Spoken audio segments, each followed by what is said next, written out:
आइए दोस्तों, Python tutorial part 59 में हम numpy 2 डायमेंशनल अरे में यूजिंग जीरो फंक्शन का एक मेथड का यूज करेंगे। देखिए दोस्तों, जीरो फंक्शन का चलिए देखते हैं। देखिए दोस्तों, ये हमारा कोड है जहाँ पे हमने पहले numpy को इंपोर्ट किया, उसके बाद हमने a इक्वल टू जीरोस एक हमने अरे बनाया जो कि जिसकी शेप 3,2 है। ठीक है दोस्तों, और उसका डेटा टाइप इंटीजर है। ठीक है, उसके बाद हमने ये प्रिंट करा और इसको फिर हमने इंडेक्स से प्रिंट करा। तो देखिए हमारा आंसर क्या आएगा। देखिए दोस्तों, हमारा 0.000.0 हमारा आंसर आ गया है। अब देखिए दोस्तों, हम इसमें फॉर लूप का यूज कैसे करेंगे।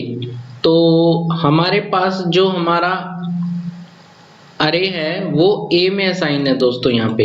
ठीक है, तो चलिए सबसे पहले हम फॉर लूप लगाते हैं। For r in a colon, फिर उसके बाद एक और फॉर लूप लगाएंगे।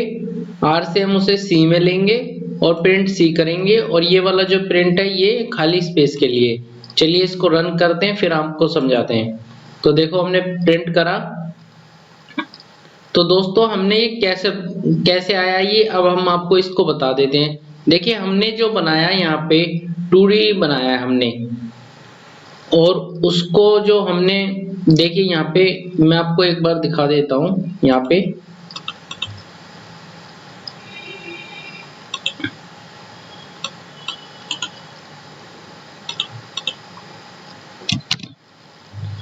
मैं इसके अंदर ए डाल के इसे प्रिंट करा देता हूँ दोस्तों, और फिर आपको बताता हूँ। देखिए ये बना हमारा 2D। ठीक है, अब इस पे हम काम करेंगे। यहाँ पे तो 2D है तो फॉर लूप लगाएंगे। तो फॉर लूप अगर 1D होता तो सिंगल फॉर लूप से चल जाता। ये 2D है दोस्तों, देखिए यहाँ पे 2 ब्रैकेट है, तो इसको फॉर लूप लगाएंगे और इसके अंदर एक और फॉर लूप लगाएंगे। यानी कि इसमें 3 कॉलम है, 2 रो हैं, सॉरी 3 रो हैं इसमें दोस्तों, और 2 कॉलम है जो हमने असाइन करा था यहाँ ऊपर। देखिए यहाँ पे। ठीक है, अब देखिए ए में क्या आएगा। ए के अंदर हमसे हमारे सबसे पहले क्या आएंगे, इसमें हमारा आएगा 3 और 3 आएगा, यानी कि और 3 यानी कि हमारी पहली रो 0 की होगी, दूसरी रो हमारी 1 की होगी और तीसरी रो हमारी 2 की होगी। ठीक है दोस्तों, और यहाँ पे आ गया 0। तो 0 के अंदर कितने एलिमेंट है दोस्तों, 2, तो वो आ गए आर में। अब आर में से उन्हें निकालना है तो एक और फॉर लूप लगाया जो जिसका नाम हमने सी दिया, और यहाँ से जब चलेगा तो पहले 0 0 पे क्या आएगा 0, फिर दूसरे 0 पे क्या आएगा, मतलब 0 0 1 पे क्या आएगा 0 0, क्योंकि हमने जीरो फंक्शन का यूज करा है।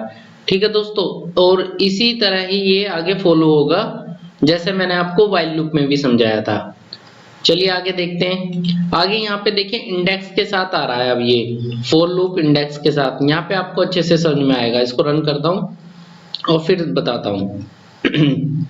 देखिए यहाँ से हमने इसकी लेंथ निकाल ली ए की लेंथ कितनी आई निकल के दोस्तों, हमारे पास आई 3। ठीक है, और 3 में क्या क्या आया 0 1 2। अब उसके बाद हमने फॉर लूप लगाया, एक और ये वाला फॉर लूप लगाया, उसके बाद एक और फॉर लूप लगाया। यहाँ से जो 3 वाला जो रो है उसके अंदर कितने आइटम है हमारे 2, तो वो आई में आ जाएंगे। अब फिर यहाँ पे जे एक और फॉर लूप लगा के जे यहाँ से उस आइटम को हम एक्सेस करेंगे। ठीक है, और यहाँ से प्रिंट कराएंगे। तो देखिए जब हम 0 0 पे इंडेक्स लिखेंगे मतलब रन होएगा तो हमारे पास 0 0 आ जाएगा, 0.0 आएगा। 0 1 पे जब ये इंडेक्स को रन करेगा तो 0.00 आएगा, क्योंकि देखिए सब में 0 आ रहा है क्योंकि हमने जीरो मेथड लिया है। ठीक है, पर यहाँ इंडेक्स जैसे जैसे चेंज हो रहे हैं 1 0, यहाँ से आपको समझ में आ जाएगा कि वहाँ लूप कैसे चल रहा है हमारा। ठीक है दोस्तों, चलिए एक और देख लेते हैं।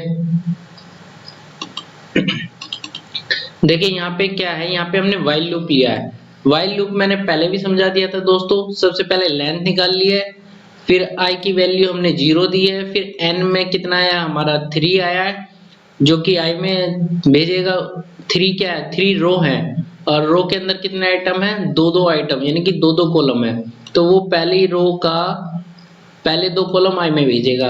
अब इसको निकालने के लिए एक और व्हाइल लूप लगाया हमने, जो जे में असाइन होगा, फिर इसको प्रिंट कराया और यहाँ पे इसको j प्लस इजिकल टू 1 किया। और ये इतना पार्ट ये इनर व्हाइल लूप का है दोस्तों, और ये बचा हुआ जो पार्ट है ये हमारा आउटर व्हाइल लूप का हो गया। तो i प्लस इजिकल टू 1 हो गया और प्रिंट खाली स्पेस कर दिया। अब इसको रन करेंगे तो हमारा आंसर आ जाएगा दोस्तों। देखिए व्हाइल लूप से भी हमारा आंसर सेम आ गया और फॉर लूप से भी हमारा आंसर सेम आ गया। ठीक है दोस्तों, ओके, थैंक यू।